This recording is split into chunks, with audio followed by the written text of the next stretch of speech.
بسم اللہ الرحمن الرحیم۔ میرے بھائیوں، دوستوں اور بزرگوں، غیبت کے بارے میں بات چل رہی تھی۔ آج ہم اس حوالے سے بات کریں گے کہ جس طرح غیبت کرنا گناہ ہے، ویسے ہی غیبت سننا بھی گناہ ہے۔ ہماری مجلسوں میں اکثر غیبت ہوتی رہتی ہے، اور یہ اس قدر میٹھا گناہ ہے کہ ایک مرتبہ کسی کا تذکرہ چل پڑے تو رکنے کو دل ہی نہیں چاہتا۔ دیکھیں، جس طرح غیبت کرنا حرام ہے، ویسے ہی غیبت سننا بھی حرام ہے، اور غیبت والی مجلسوں میں جان بوجھ کر بیٹھنا یہ بھی حرام ہے۔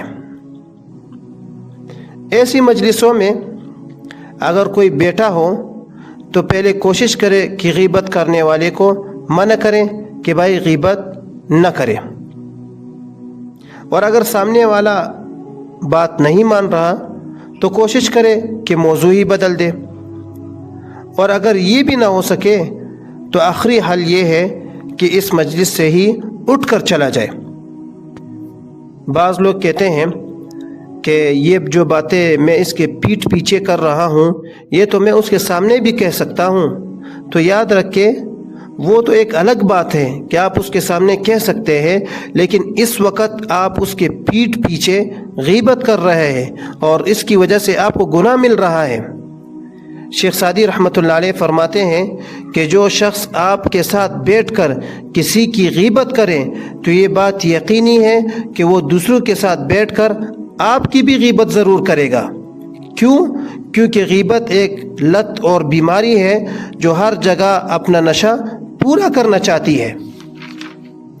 بعض اوقات کوئی ہمارے ساتھ بیٹھ کر کسی کی غیبت کرتا ہے تو ہم سمجھتے ہیں کہ یہ میرا بڑا خیر خواہ ہے، میرے دشمنوں کے خلاف ہے، جبکہ وہ کسی کا دوست نہیں ہوتا، بلکہ وہ اپنا نشہ پورا کر رہا ہوتا ہے۔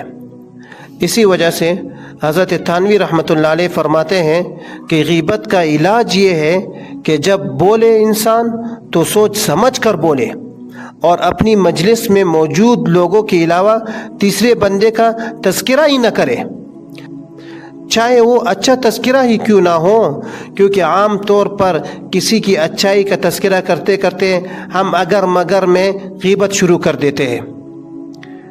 نبی کریم صلی اللہ علیہ وسلم نے حضرت معاذ رضی اللہ تعالیٰ عنہ کو ایک نصیحت فرمائی کہ اپنی زبان پر قابو رکھنا۔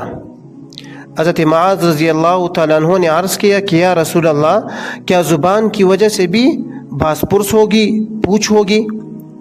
نبی صلی اللہ علیہ وسلم نے فرمایا کہ بہت سے لوگ قیامت کے دن زبان کی وجہ سے اوندے منہ پڑے رہیں گے، ہلاک ہوں گے۔